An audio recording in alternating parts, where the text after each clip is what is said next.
ખાસ કરીને આજે અહીંયા ઘનશ્યામભાઈ લાખાણી આવ્યા છે અને એમના વતી હું આમંત્રણ દઈ દઉં. એમણે ડાયરાઓ બહુ કર્યા છે, પણ હમણાં એ હવે એક કથા કરવા જઈ રહ્યા છે. વક્તાના રોટલા ભાંગવાનો ધંધો શરૂ કરે છે. હવે આ તો ખાલી રમૂજમાં ખૂબ એમણે ડાયરાઓ કરી, લોકોને આનંદ પમાડ્યો. પણ હમણાં એમને એવો વિચાર આવ્યો કે મારે જે સૌરાષ્ટ્રના, ગુજરાતના સારા સારા સંતો, ભક્તો, એમના જીવન ચરિત્રો લોકોને સંભળાવવા, અને જે પ્રસંગો ક્યારેય કોઈએ સ્પર્શ્યા ન હોય એવા પ્રસંગો દ્વારા મારે સારી વાતો સમાજને કહેવી. એટલા માટે આગામી તારીખ 28થી એમની સંત ભક્ત ચરિત્ર કથા અહીં ક્યાંક બાજુના ગ્રાઉન્ડ, આ બાજુ છે, આ બાજુના ગ્રાઉન્ડમાં શરૂ થાય છે. એટલે મેં કાલે મને આમંત્રણ દેવા આવ્યા હતા, મને કે તમે મારી કથામાં આવજો જરૂર.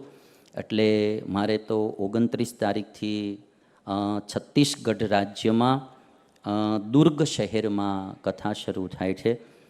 મેં ઘનશ્યામભાઈ એવું વિચાર્યું કે ગુજરાતમાં યુવા લોક બહુ સારી કથા સાંભળે છે, પણ 28 તારીખેથી ઘનશ્યામભાઈની કથા શરૂ થાય એટલે કદાચ હું 28 તારીખે હાજરી આપી દઈશ. પણ ખાસ એમના વતી બહુ સારા વ્યક્તિ છે, એટલે મને એમ થયું દિલથી હું તમને બધાને આમંત્રણ દઈ દઉં. એટલે આમંત્રણ દેવા માટે તમને આ વાત કીધી. તો હવે ઘનશ્યામભાઈ આવશે અને 5 મિનિટ તમને બધાને વાત કરશે, પછી આપણે બધા છૂટા પડીશું. ઘનશ્યામભાઈ લાખાણી.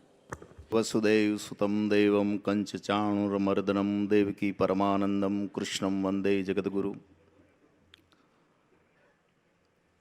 પૂજ્ય સંતો, પૂજ્ય સત્સ્વામી અને આપવાલા ભક્તો, વિશેષ મારે કશું કહેવું નથી, પણ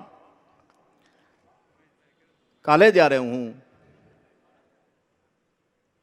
સ્વામીને મળવા ગયો ત્યારે મેં કીધું, સ્વામી આવી એક કથા 1 વર્ષથી મેં કીધું એક ચિંતન ચાલતું હતું, એક મનન ચાલતું હતું.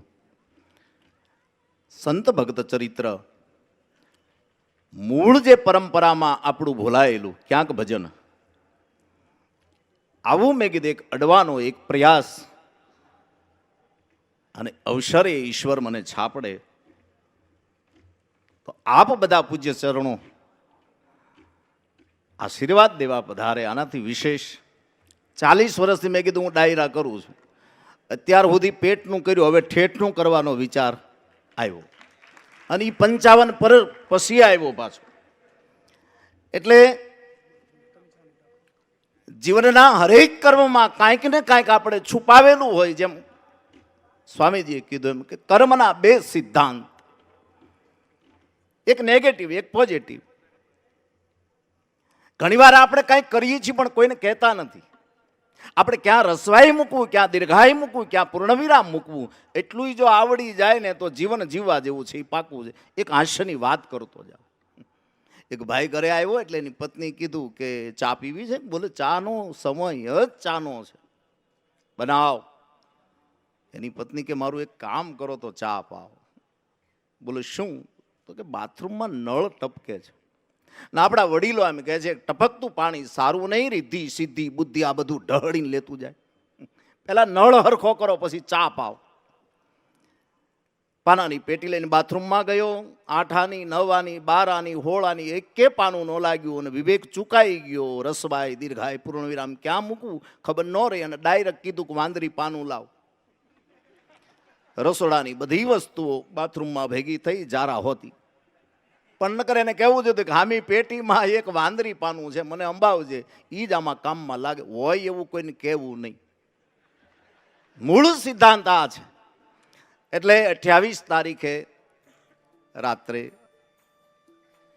શ્રી સંત ભક્ત ચરિત્ર કથા, એમાં હરેક ધર્મ, હરેક સંપ્રદાયના મહાપુરુષોની કથા, એક આમ ખાલી અડવાનો એક પ્રયાસ કરી રહ્યો છે.